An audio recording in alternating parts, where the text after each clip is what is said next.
نحمدہ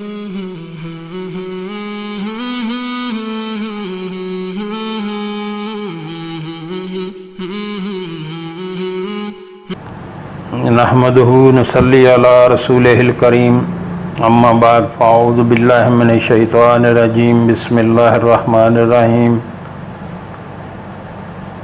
محترم ناظرین السلام علیکم ورحمۃ اللہ وبرکاتہ۔ محترم ناظرین، اسم اعظم کے متعلق جو بات ہو رہی تھی، کیونکہ اتنی بڑی تو ویڈیو نہیں بن سکتی نا، تو اس لیے اس کو دوبارہ سے پھر اسی سلسلے کو جو ہے وہ شروع کر رہے ہیں انشاءاللہ، کہ اسم اعظم کے ساتھ جو اللہ سے دعا کی جائے، اللہ کے بڑے بڑے نام جو ہیں ان کو اسم اعظم کہتے ہیں۔ تو اللہ تعالیٰ سے بڑے بڑے ناموں سے جو اسم اعظم ہے اللہ کے، ان کے ساتھ دعا کی جائے تو اللہ تعالیٰ ضرور قبول کرتے ہیں۔ تو جو احادیث میں اسم اعظم بتائے گئے ہیں آپ کی خدمت میں پیش کرتا ہوں۔ اور محترم ناظرین، اس کے مختلف احادیث ہیں، لیکن ہمیں جو ہے ہمیں فائدہ اور برکات اٹھانے کے لیے، حاصل کرنے کے لیے، فائدے اور برکات حاصل کرنے کے لیے ہمیں سب ہی پڑھنے چاہیے۔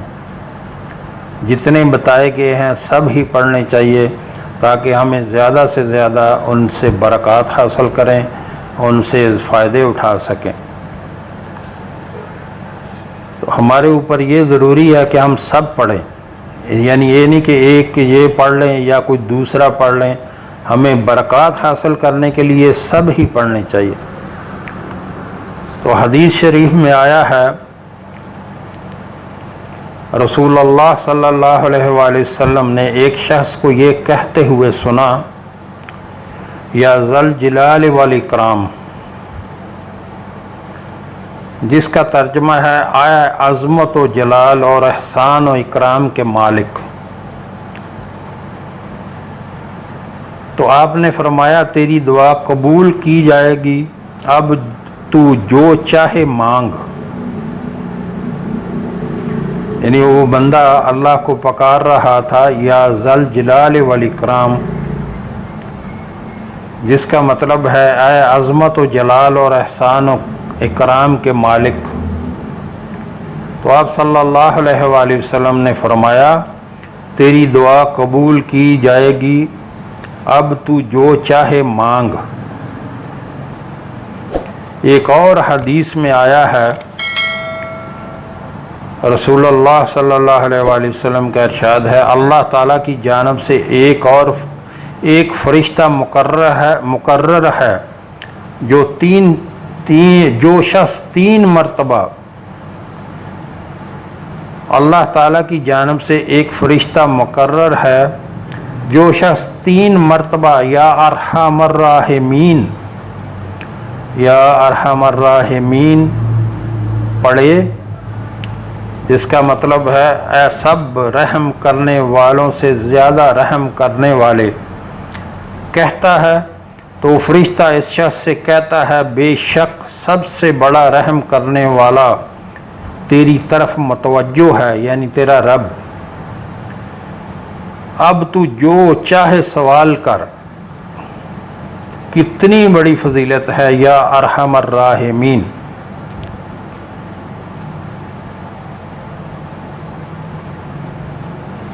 ایک اور حدیث میں آیا ہے، ایک مرتبہ رسول اللہ صلی اللہ علیہ وسلم ایک شخص کے پاس سے گزرے جو کہہ رہا تھا یا ارحم الراحمین۔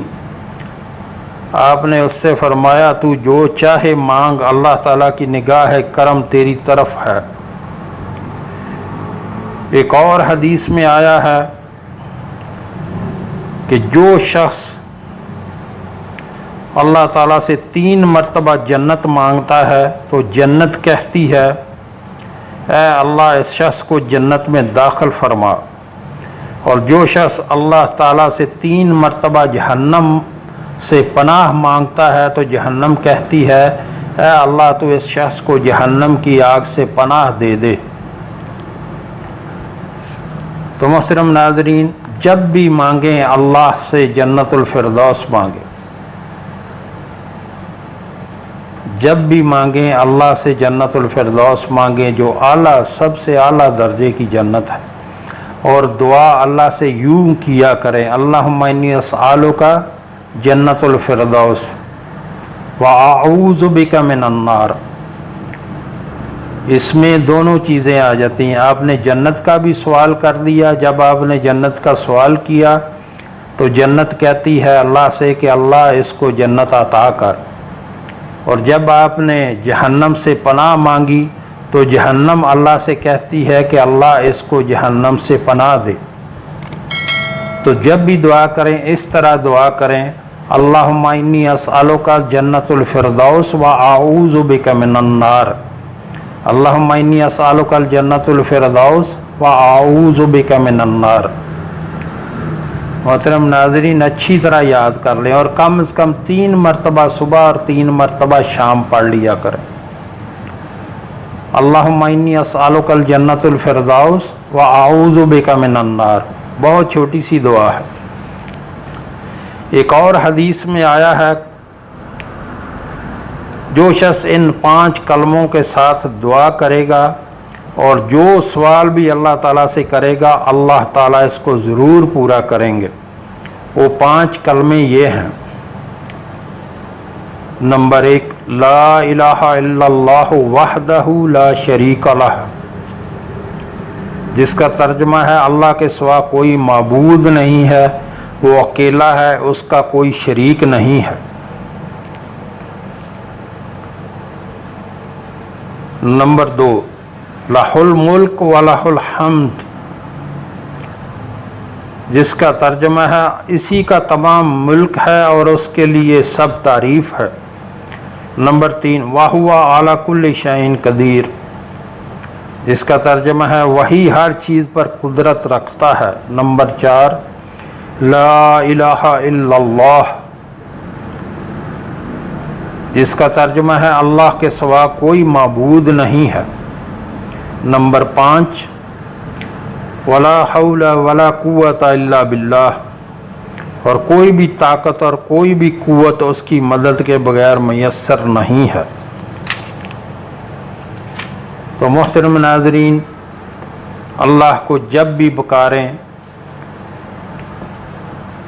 اس کے بڑے بڑے ناموں سے پکاریں، اللہ سے مدد حاصل کریں، اللہ سے جو ہے اس کو بڑے بڑے ناموں سے دعا کیا کریں، اور جب بھی دعا کرنے کے لیے بیٹھیں تو پوری یکسوئی کے ساتھ اللہ کی طرف متوجہ ہو کے، یہ نہیں ہے کہ دماغ میں کچھ اور چل رہا ہو، دل کسی اور طرف ہو اور زبان سے جو ہے وہ آپ مانگ رہے ہوں، ایسا نہیں ہونا چاہیے۔ جب بھی آپ اللہ سے مانگیں پوری یکسوئی کے ساتھ اپنے آپ کو اللہ کی طرف متوجہ کر کے، دل، زبان، دماغ آپ کا اللہ کی طرف ہونا چاہیے، اور پھر اللہ سے مانگیں اور خوب مانگیں۔ اور جب اللہ آپ کو مانگنے کی توفیق دے، وہ قبولیت کی گھڑی ہوتی ہے، اس میں زیادہ سے زیادہ مانگیں۔ جب اللہ آپ کو دعا کی توفیق دے دے تو وہ قبولیت کی گھڑی ہے، پھر اللہ سے زیادہ مانگیں، اپنے لیے مغفرت مانگیں، اپنے لیے روزی مانگیں، اپنے لیے، اپنی اولاد کے لیے جو ہے وہ دنیا اور آخرت کی کامیابی مانگیں، اپنے آپ کو دین پر چلنے کی توفیق مانگیں، اللہ سے مانگیں کہ مجھے اپنے دین پہ چلا اور مجھے نیکوکاروں میں شامل کر، اور خوب مانگا کریں۔ جب اللہ آپ کو مانگنے کی توفیق دے دے تو سمجھیں وہ قبولیت کی گھڑی ہے۔ جب اللہ نے آپ کو دعا کرنے کی توفیق دے دی تو اس سے زیادہ مانگیں۔ تو انشاءاللہ آج سے ہم کوشش کریں، انشاءاللہ اللہ سے جو بھی مانگیں اللہ سے مانگیں، اللہ ہی ہمیں دینے والا ہے، جو بھی ہمیں فائدہ ہوتا ہے اللہ کی طرف سے ہوتا ہے، کوئی اور ہمیں فائدہ نہیں پہنچا سکتا۔